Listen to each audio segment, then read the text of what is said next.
আমাদেরকে সবচেয়ে ভালোবাসেন আমাদের রব আল্লাহ। সত্যিকারের ভালোবাসার ডেফিনেশনটা হচ্ছে যে আপনি নিঃস্বার্থভাবে কাউকে ভালোবাসেন।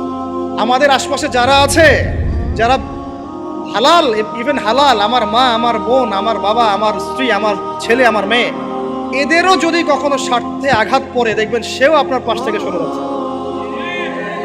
এমন হয়নি কখনো? আপনার বন্ধু, আপনার ব্যবসার পার্টনার, আপনার বস, আপনার কলিগ, ওদের স্বার্থে আঘাত হলে ওরাও সরে যাচ্ছে পাশ থেকে, জিগরি দোষ সরে গেল পাশ থেকে, হয় না এমন? ভালোবাসা দুই প্রকার। বলেন কয় প্রকার? আমার সাথে বলেন, এখানে শেষ করে দিব 10টা মিনিট। ভালোবাসা কয় প্রকার? একটা হচ্ছে নিঃস্বার্থ ভালোবাসা। কি স্বার্থ? কোনো স্বার্থ নাই, নিঃস্বার্থভাবে ভালোবাসা।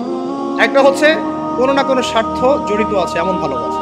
আপনার স্ত্রীর চাহিদাও যদি আপনি পূরণ করতে ব্যর্থ হন, দেখবেন স্ত্রীর সাথে আপনার গন্ডগোল লেগে যাচ্ছে।